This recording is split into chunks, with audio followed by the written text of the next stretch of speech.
Boa tarde a todos. É com grande alegria que nesta tarde nós recebemos aqui entre nós a Ana Jaissi Guimarães, conhecida já da maioria, é uma companheira de primeira hora das nossas dificuldades em que nós encontramos no cotidiano, das nossas apreensões nessas tarefas que abraçamos na casa do Caminho Ave Cristo. E é com muita alegria então que nós a recebemos, porque o seu trabalho tem pontuado numa trajetória de serenidade, sempre permeado pela linha viva, pelas cartas vivas do Evangelho do Cristo. Médium, educadora, dirigente espírita, mãe, sobretudo amiga, irmã, que vem hoje nos emprestar o calor de sua alma generosa, para que todos nós sejamos acolhidos emocionalmente por este amor maternal, de que todos nós temos enormes carências. Então, que nesta tarde façamos a psicoterapia do amor, abrindo as portas e as mentes para que o amor adentre e visite o nosso mundo interior, afugentando as sombras, as inquietações, sobretudo trazendo-nos a esperança e a capacidade que devemos ampliar de pensar e de agir para o nosso autocomando, a nossa autodeterminação. Trabalhadora da Casa Espírita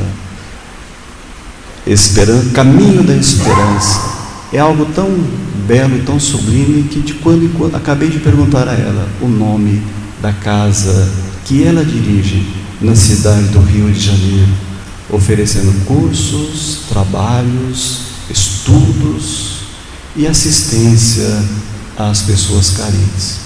Então estejamos em alegria, em paz, em serenidade com a nossa Ana Jaissi Guimarães.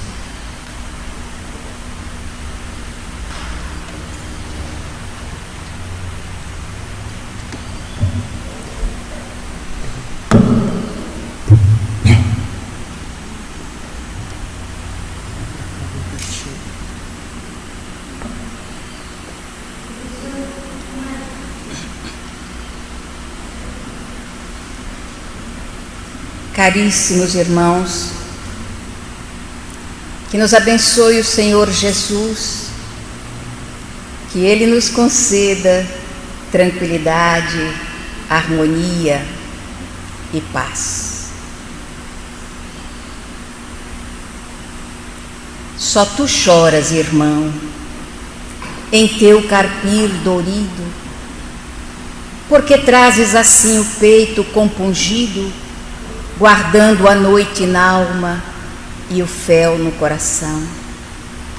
Eu sei, algo cruel te agasta e infelicita, um travo de amargor, de pena, de desdita, semeia de tristeza a tua solidão. A festa da natura, a festa gloriosa estranha o teu sentir. Na noite dolorosa, ascendes solitário ao Gólgota infeliz. Se a volta dos teus pés esplende e canta a vida, no imo do teu ser descerra-se a ferida que sangra de obsconsa e rota cicatriz. Entanto, amigo meu, a noite constelada desdobra pelo além as lúcidas moradas.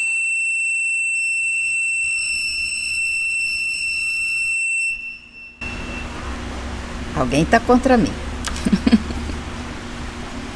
Que aguardam no futuro a paz do teu sentir, e o fulvo amanhecer, esplêndido e sublime, retrata o coração que a grande dor redime, no pórtico ideal, na glória do porvir.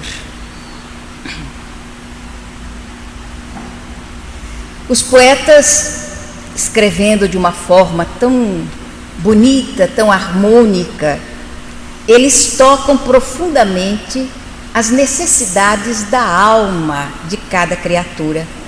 Basta que tenhamos olhos de ver e ouvidos de ouvir. E mais um pouquinho. Um pouco de tranquilidade para podermos racionalizar aquilo que eles nos apresentam de uma forma tão gentil e tão agradável. Somos espíritos palmilhando um mundo de provas e de expiações e que reivindicamos direitos e direitos. E como fomos agraciados pelo esquecimento do passado, vamos olvidando também os deveres que são inerentes à nossa jornada evolutiva. Por essa razão, temos uma dificuldade muito grande de assimilarmos os deveres que são afeitos aos que nos encontramos nessa jornada de evolução. O Espiritismo, pela visão abençoada e extraordinária de Allan Kardec, abre-nos um leque de informações que precisam ser maturadas para se transformar em formação de caráter para o indivíduo que deseja realmente o seu progresso, o seu crescimento, a sua evolução. Nos dias de hoje, quando o mundo ficou muito pequeno, devido à expansão da tecnologia, dos meios de comunicação, quando nós ultrapassamos as barreiras da distância, num piscar de olhos, o homem cada vez se aparta mais das responsabilidades que dizem respeito ao seu processo evolutivo. Vamos recebendo com as informações modismos e modismos e vamos nos entronizando nesses modismos, deixando de lado a responsabilidade de uma formação definitiva de caráter que irá nos dar a chance, a oportunidade do crescimento espiritual, que é, afinal de contas, a meta de todos nós que buscamos as informações espíritas para esse processo de reaproximação de Deus. Dessa forma, nós vamos paulatinamente decorando fórmulas, guardando frases, decorando trechos, e com isso nós vamos formando um acervo de informações que utilizamos nas mais variadas circunstâncias da vida. Essas informações que vamos guardando nesse computador extraordinário que é o cérebro humano, nem sempre funciona também como um processo formador de caráter e que dê uma sustentação real à criatura para que ela estabeleça as modificações, as transformações que são necessárias no seu temperamento, na sua forma de ser, de agir, de sentir e na sua forma de relacionar-se com as demais criaturas. Todos sabemos que passam pela Terra e estão ainda na Terra e virão ainda à Terra missionários que marcam a sua presença pela singeleza comportamental, pela doçura nos seus relacionamentos, pela forma gentil, coerente de ensinar as pessoas e de marcar a sua presença na Terra através de pegadas luminosas que não se apagam por mais que o tempo vá soprando a poeira sobre eles. Essas pegadas permanecem. E nós somos os discípulos desses missionários. Somos os continuadores da sua jornada.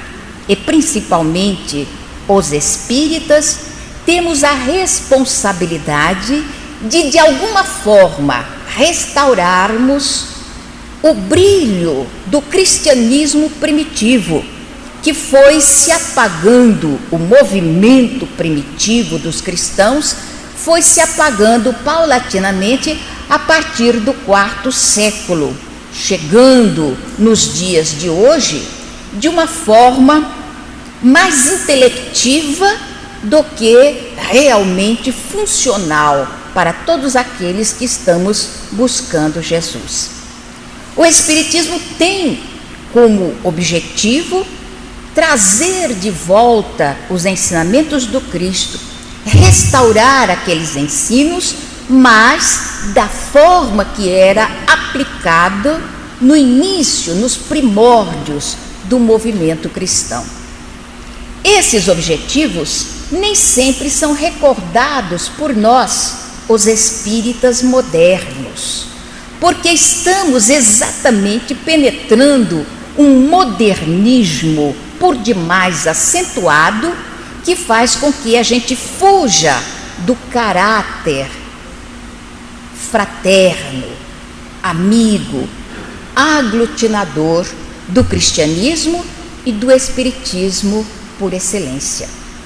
Na maioria das vezes, nós tropeçamos em nossa jornada em questões de semântica, de palavras que nós vamos guardando por tradição de uma forma pejorativa e que deixa de se transformar numa alavanca impulsionadora de progresso, porque desperta, porque acorda aqueles que estão adormecidos na crença de que já possuem valores que na realidade representa apenas uma visão romântica que o ser humano tem de si mesmo, esquecendo de que valores são valores e aquilo que está na periferia, isso desaparece com o tempo. Dessa forma, a palavra perturbado para o espírita tem uma conotação ofensiva, uma conotação agressiva. Se alguém, um companheiro, nos diz que estamos perturbados, a gente se abespinha com isso. E as pessoas se utilizam também dessa palavra para agredir outros companheiros que estão na mesma estrada, na mesma viagem. Fulano está perturbado, e isso equivale a colocar-se uma pecha desagradável naquele companheiro que já é colocado de quarentena e olhado de uma forma modificada. Quando a palavra, no seu sentido lato e verdadeiro, diz respeito a todo ser humano que está guindado no mundo de provas e de expiações. Dessa forma, se eu perguntasse porventura, aqui tem alguém perturbado? A resposta lúcida do espírita que entende, que conhece, seria essa: sim, todos nós. Todos somos perturbados. Por quê? Basta que a gente vá manusear o livro dos Espíritos para checarmos as indagações feitas por Allan Kardec, e entre elas a 459, onde nós vamos encontrar a indagação: os espíritos interferem em nossa vida? Pergunta de Allan Kardec. E resposta: mais do que imaginais. Equivale a dizer que a gente nem imagina o quanto eles interferem em nossa vida.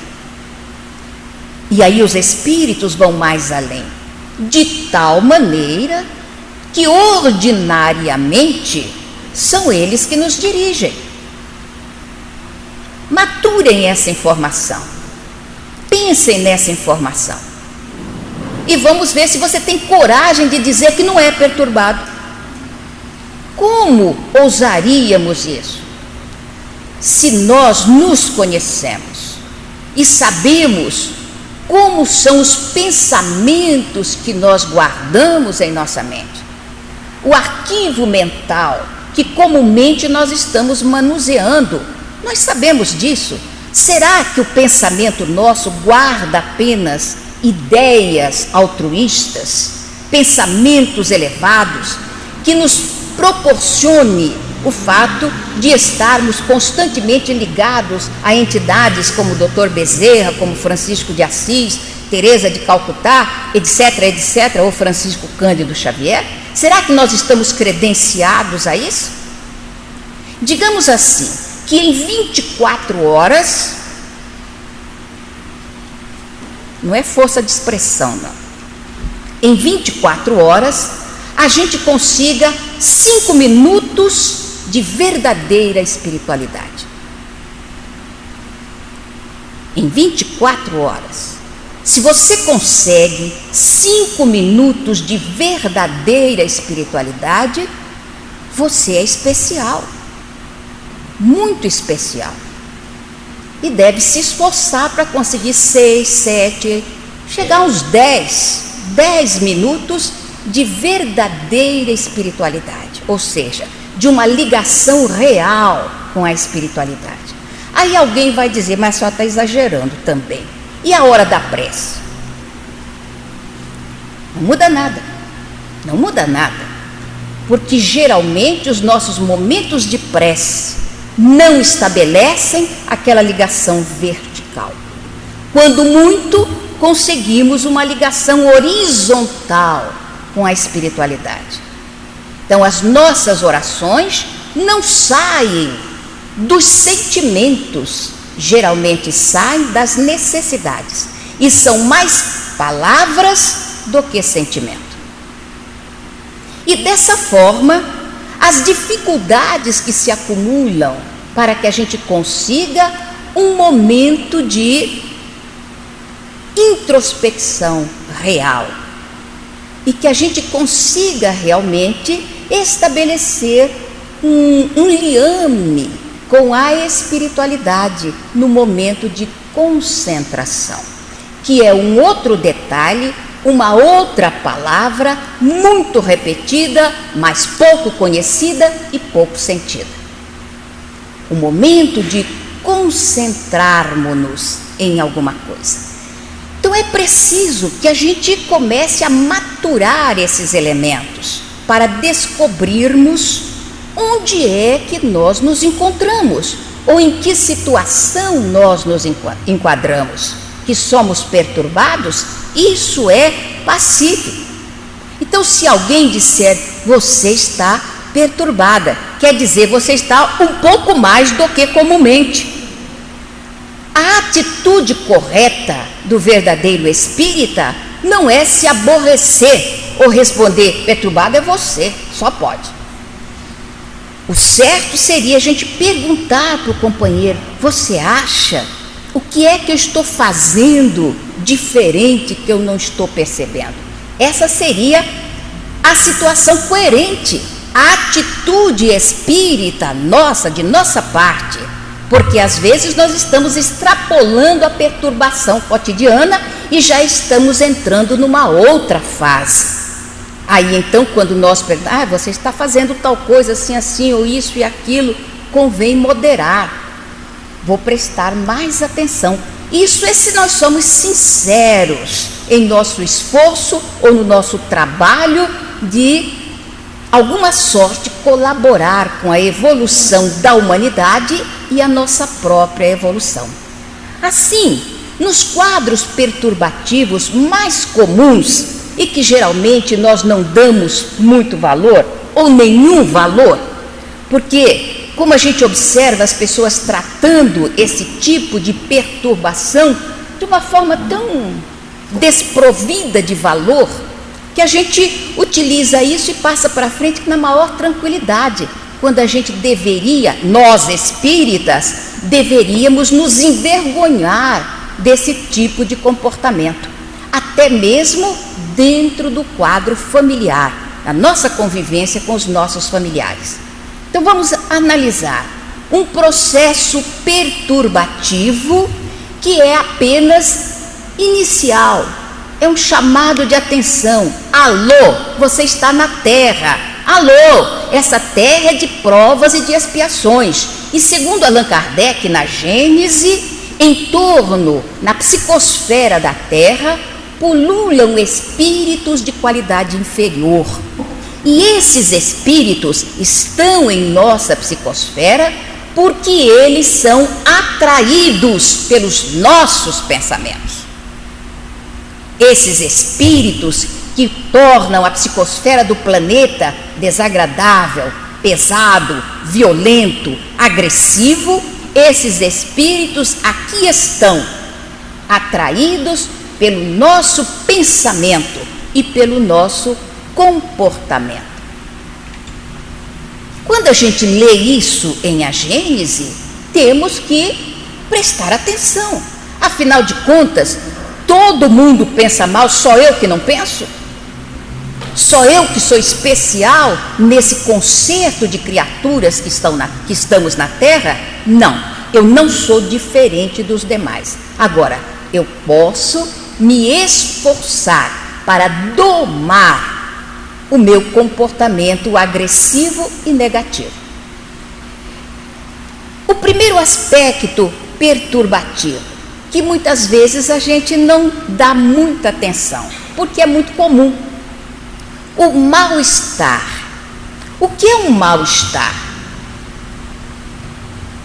O mal-estar é alguma coisa difusa, que a gente não consegue explicar devidamente. Se a gente vai ao médico e diz a ele: doutor, eu estou com um mal-estar muito grande. Ele não vai perguntar o que é que você está sentindo exatamente, porque se é um mal-estar, a gente não sabe explicar o que está acontecendo. Não é uma dor de cabeça, muita dor de cabeça. Não é uma dor de estômago, não é dor no pé, não é dor no braço. É alguma coisa que está em torno ou em nós e que a gente não sabe especificar devidamente. O mal-estar seria, então, a introdução para alguma coisa que vai acontecer. Nós começamos com o mal-estar, então os sintomas de uma enfermidade começam a surgir paulatinamente. Acordamos com o mal-estar geral. Depois já começamos a sentir dor no corpo, a coisa já vai se acentuando, dor de cabeça, dor na junta, aparecem as pintinhas no corpo, então eu estou com dengue. A coisa já tomou uma forma, o mal-estar evoluiu. Porém, se eu sinto um mal-estar, que depois, com o passar das horas, do tempo, eu começo a fazer alguma coisa e o mal-estar desaparece. Depois ele surge novamente e desaparece, sem que eu tome um remédio ou sem que evolua para uma outra sensação, para uma outra coisa. Então vamos nos recordar que nós estamos recebendo visitas desagradáveis. Criaturas que estão se aproximando e estão provocando essa sensação desagradável, difusa, que não evolui para outra coisa. Perturbação. É apenas um chamado de alerta, um alertamento, para que a gente acorde e leia lá no livro dos Espíritos. Os Espíritos interferem na nossa vida muito mais do que imaginamos, e de ordinário eles nos dirigem. Um outro sintoma que agora já é mais acentuado. Esse já não é mais um sinal de alerta, já é alguma coisa taxativa, com a qual nós estamos convivendo. Eu acredito que esse segundo sintoma ninguém sinta aqui. Eu espero que não. Mas se sentir, vamos acordar. Mau humor matinal. Ninguém sente, já vi, né? Todo mundo tranquilo. Mau humor, que absurdo, não é? Mau humor matinal. Você já está bem perturbado. Bem perturbado. E essa perturbação já está caminhando para uma situação em que você já está precisando de socorro, precisando de ajuda de outros companheiros e dos passes na casa espírita, de tarefas na casa espírita. E está necessitando também de uma medicação interna. E essa medicação vem através de leituras agradáveis, preces, água fluidificada e uma higienização mental. Porque não se justifica o mau humor pela manhã. Não tem justificativa. Se nós estamos retornando do mundo espiritual e somos pessoas que estamos servindo, que estamos trabalhando, que estamos na tarefa do bem, não se justifica. Porque, como espírita, você sabe que o sono é o desdobramento do espírito para o mundo espiritual. É o traslado do espírito para o mundo espiritual. Por essa razão, a gente nunca vê quando adormece. Nós deitamos na cama, começamos a ler e daqui a pouco dormimos. Que hora que você dormiu? A gente não sabe. Porque quando o espírito sai do corpo, quando ele vai abandonando o corpo, a gente entra no estado de torpor e até o momento em que ele se desliga de vez e a gente não se apercebe disso. Porque se apercebesse também, seria muito simples. A gente não precisaria estudar o livro dos médiuns, nem o espiritismo. Teríamos a certeza da imortalidade da alma. Então a gente não percebe.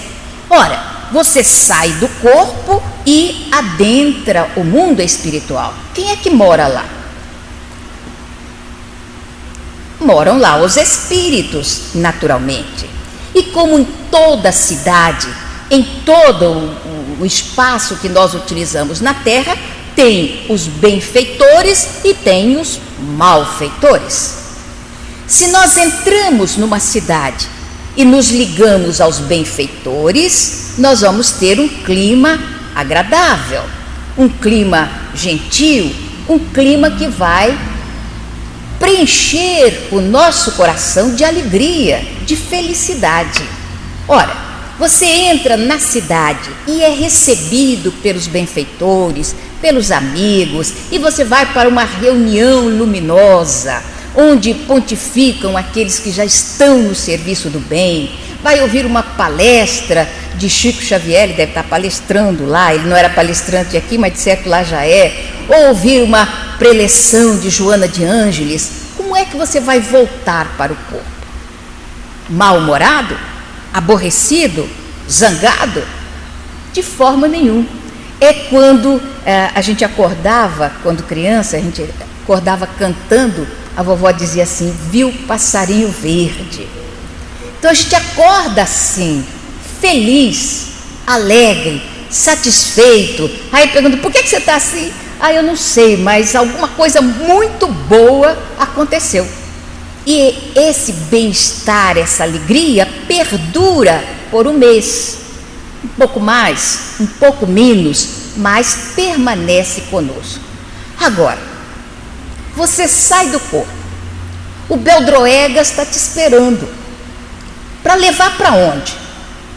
Aí você vai para os inferninhos, lá do mundo espiritual, eu nem sei o nome desses lugares todos, mas um monte de lugar aí que existe por aqui, né? Onde o povo está aí dançando funk, aquela coisa toda. Aí vocês vão acompanhando os funkeiros do mundo espiritual e chega lá como todo mundo negativo que se preza, tem droga, tem bebida, tem de tudo, sexo desregrado, e vocês se esbaldam durante todo o tempo que estiveram adormecidos. Vai voltar com gosto de quê na boca, hein? Com gosto de sapato velho na boca.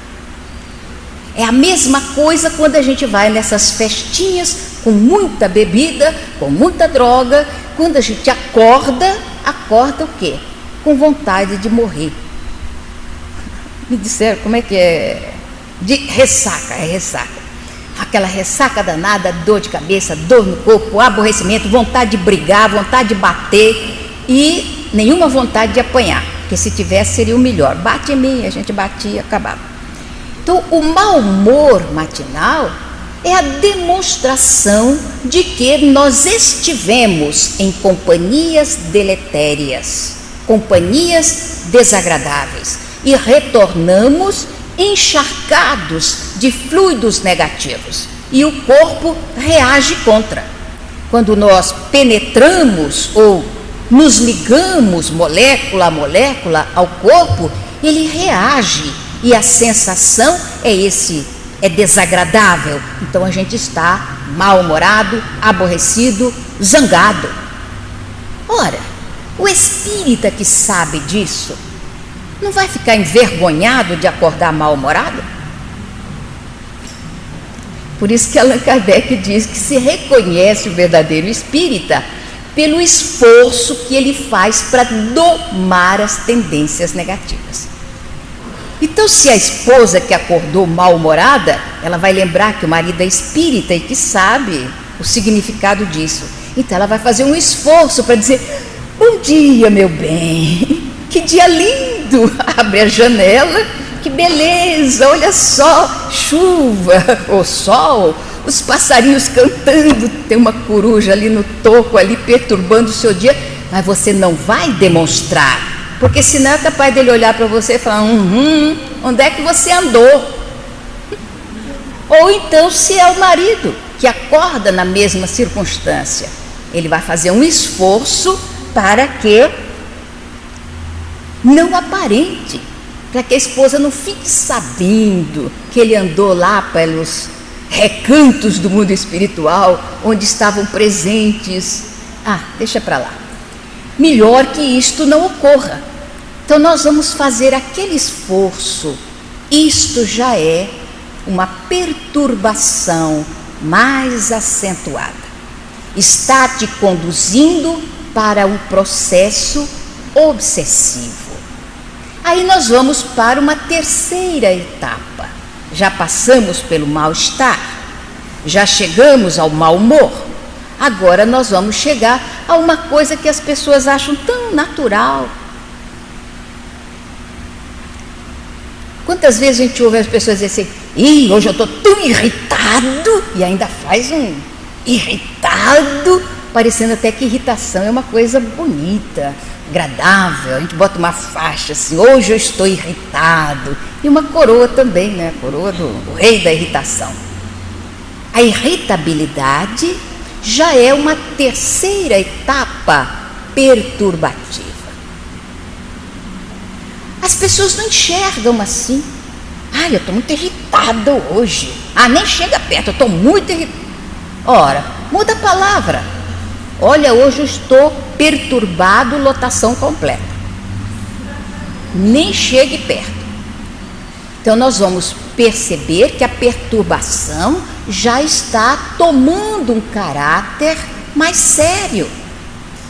E que é preciso que a gente desperte para essa realidade. As companhias com as quais nós estamos privando são companhias desagradáveis. E tem um detalhe para espíritas como nós: um estado espiritual a gente não improvisa. Não se improvisa um estado espiritual. Se eu acordei mal-humorada, se eu estou irritada o dia todo, chega de noite e eu começo: meu Jesus, bendito seja, abençoa esse povo que está aqui. Olha, a minha prece vai numa horizontal e não sai daqui. Porque eu não vou improvisar um sentimento, eu não vou improvisar um estado d'alma.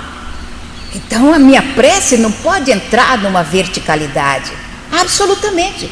Eu passei o dia inteiro com Beldroedas, agora eu quero sintonizar com Dona Benedita? Não dá. Nós não somos máquinas que liga e desliga naquele momento. Nós precisamos de uma preparação. Reconhece-se o verdadeiro espírita por sua transformação moral e pelo esforço que faz para domar suas tendências negativas. Então vamos acordar, a coisa já está séria. E se você já está chegando ou já chegou no 4º estágio, aí você tem que dar uma pausa. Tem que dar uma pausa para as reuniões mediúnicas. Você já não está em condições de participar de uma reunião mediúnica. Porque como é que você vai passar bem-estar, tranquilidade, mansuetude para um espírito infeliz, atormentado, sofrido, amargurado que está chegando, se você já está no 4º estágio da perturbação? Qual que é esse 4º estágio? Quem se lembra? Nós passamos pelo mal-estar, chegamos no mau humor, irritabilidade e agora agressividade. É o 4º estágio. Vocês veem que nós tivemos tempo para pensar, nós tivemos tempo para reagir, tivemos uma fase para acordar. Se eu já estou num grau de agressividade, que eu já estou agredindo as pessoas, que eu já estou ferindo as pessoas, magoando as pessoas, o meu estágio é perigoso, é periclitante. Está na hora de acordar realmente, de despertar para a realidade de que você é espírita e precisa, pelo menos, ter uma atitude mais coerente consigo mesmo. A gente já nem está falando com os outros, mas consigo, comigo mesmo. Como é que eu vou estender a mão para transmitir paz se eu que estou agredindo as pessoas, eu que estou magoando, ferindo, maltratando as pessoas em torno de mim? Como é que eu vou estender a mão para transmitir paz? Como é que eu vou conversar com Deus no momento de atender uma pessoa enferma ou numa sala de desobsessão? Isso é responsabilidade, é muita responsabilidade.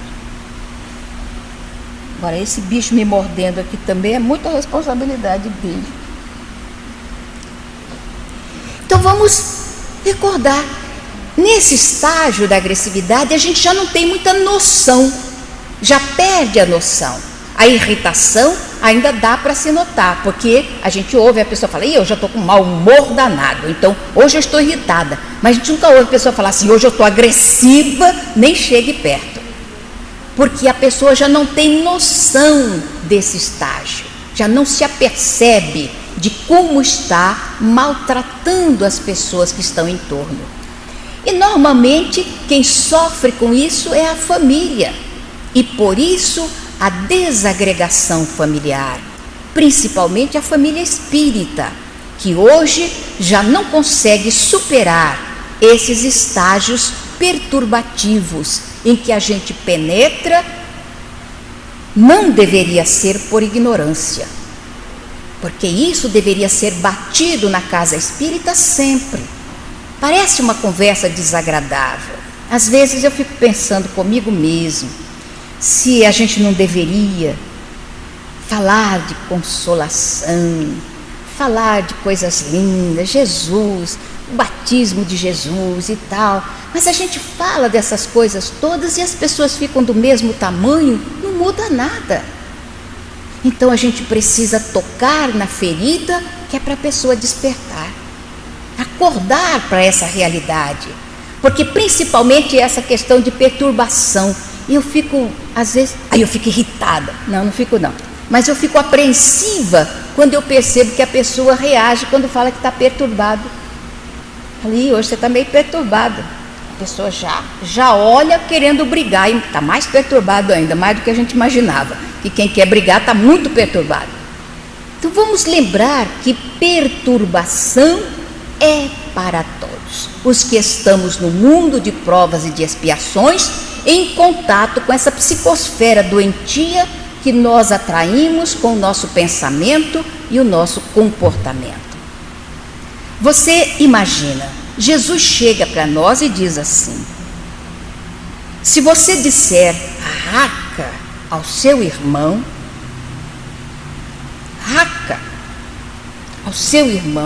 quer dizer, nós já estamos agredindo terrivelmente o nosso irmão se a gente chamá-lo de raca. Eu já vi algumas traduções para a palavra raca, mas a que me agradou mais foi doido. Se a gente disser ao irmão, seu doido, você está doido, Jesus diz que nós estamos ofendendo profundamente esse irmão. Agora você imagina você dizer a um irmão seu: eu te odeio, eu te detesto, eu estou com raiva de você. Olha só, essas 3 palavras, troca por doido. Ah, você está doido, ou você é um doido.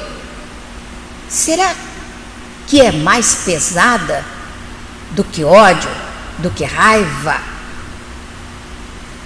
do que qualquer um outro sentimento desses que a gente joga no ar, sem raciocinar na sua responsabilidade? É claro que não. Então, a reciclagem, a revisão comportamental nossa é importante. Nós sonhamos com a espiritualidade superior, nós sonhamos em poder dar uma comunicação dos espíritos amigos. Imagina o doutor Bezerra se comunicando por meu intermédio, Dona Benedita dando uma comunicação por meu intermédio, ou outro espírito amigo desses benfeitores que estão constantemente nas nossas casas, que eles se comuniquem por meu intermédio. Quer dizer que ele encontrou um clima mais ou menos ameno em mim para dar essas comunicações. Aí vocês observem como há muito mais facilidade para a gente dar comunicação de espíritos atormentados do que dar comunicação de mentores. Normalmente nas casas espíritas tem alguém, quando tem alguém que dá a comunicação do mentor. Os outros todos só recebem espíritos perturbados, porque o semelhante atrai o semelhante, e há uma harmonização, uma facilitação pelas inclinações da criatura. Então é mais fácil eu dar uma comunicação do Lampião do que eu dar uma comunicação do Padre Cícero. A diferença é natural. Eu me afino mais com o Lampião do que me afino com o Padre Cícero. Vamos fazer uma reciclagem, e deve começar logo. Contra o mau humor matinal, geralmente uma leitura agradável antes do sono, uma prece real, verdadeira. Senhor, não precisa ser muita palavra não. Senhor, me deixa ir para um lugar bom, não me deixe aí solto para as tentações do mundo espiritual. Ou então aquilo que Jesus fala: livra-me do mal. Então livra-me principalmente do mal ocasionado pelo meu temperamento irascível, difícil, complicado. E eu vou pedir a Deus que me permita um encontro agradável. Vou conversar com o meu guia espiritual, com o anjo de guarda, com o espírito protetor, rogando a ele que me livre de mim mesmo, das minhas inclinações, me proteja, para que eu possa despertar no dia seguinte com a sensação agradável de que a minha súplica foi atendida.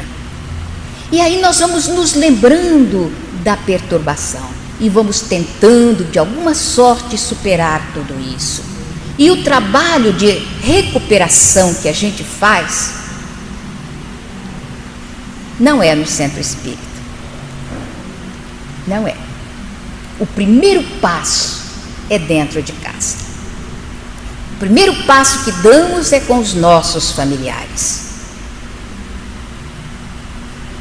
Eu costumo, quando falamos de família, dizer que todos nós somos investimentos divinos. Ora, toda pessoa que faz um investimento tem o desejo de receber dividendos em troca. Que o investimento dê certo, que o investimento multiplique, que nos dê um resultado. Aí eu costumo perguntar para mim e para as pessoas: se você é um investimento divino, você é um investimento que deu certo? Eu gosto de ver a expressão fisionômica das pessoas. Você é um investimento que deu certo? Não? Pensa bem, como é que eu vou saber se eu sou um investimento que deu certo? Às vezes eu começo a matutar com os meus botões para ver se eu sou um investimento que deu certo. Aí eu começo, me lembro que eu tenho uma quantidade enorme de irmãos. É irmão que não acaba mais, né? E eu penso assim, o meu relacionamento com os meus irmãos é um relacionamento bom. Eu costumo dizer para os meus netos, eu nunca bati numa irmã minha, naturalmente das mais novas, eu tenho 4 irmãs abaixo de mim. Nunca agredi nenhuma delas, nunca encostei a mão. E a minha irmã caçula, eu tenho por ela um carinho de mãe. Eu sinto como se eu fosse a mãe dela, tamanho o carinho que eu tenho pela minha irmã caçula. Então nós somos muito ligadas. A minha mãe, há uns 2 ou 3 natais atrás, nós estávamos reunidos, tinha alguns filhos ali presentes, e ela disse assim: eu tive 9 filhos. Desses 9, a única filha que nunca me respondeu.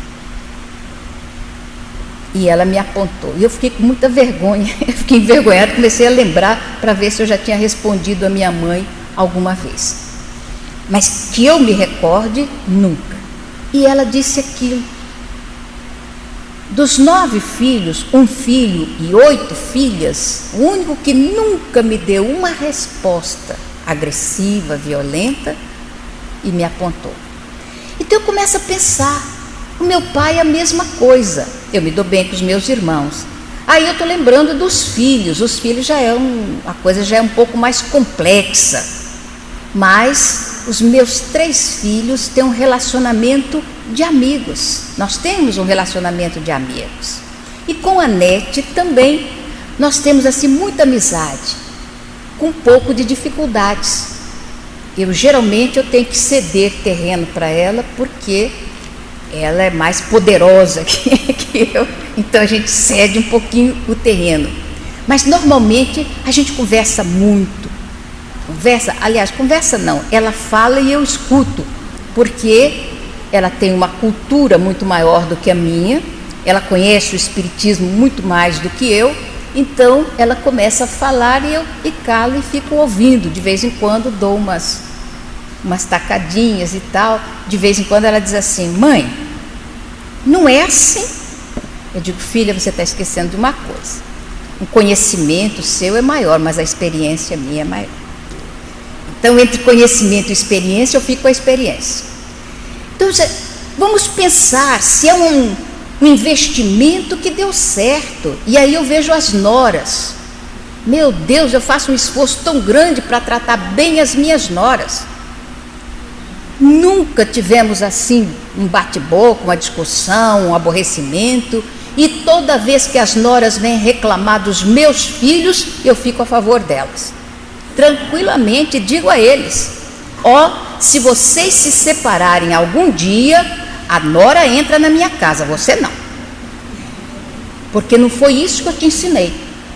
Não foi essa a lição que eu dei, não foi essa a diretriz que eu dei.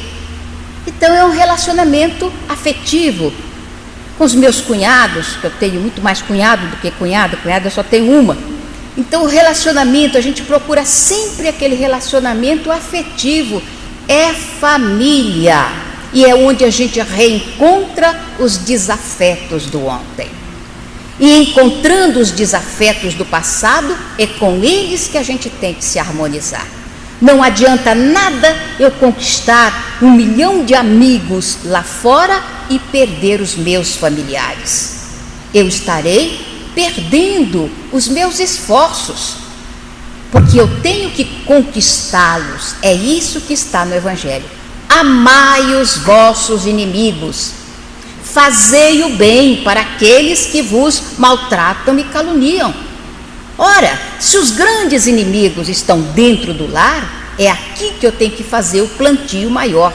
O plantio de mansuetude, o plantio de tranquilidade, de gentileza, de amabilidade, de doçura, para com os companheiros mais difíceis e mais desagradáveis, para que eu possa sonhar de alguma sorte em ser um investimento que deu certo. Então, se eu estou laborando no sentido de entender melhor o meu posicionamento na Terra, o meu relacionamento com a espiritualidade, a intranquilidade dentro de mim, que diz respeito também às companhias que eu tenho, porque olha o que é que o Evangelho diz: em tudo sereis afligidos. Em tudo sereis afligidos. Porém, vírgula, não aflitos. Ser afligido é uma coisa e ser aflito é outra coisa. Então nós estamos afligidos porque estamos num mundo de provas e expiações. Estamos sofrendo o acicate da aflição.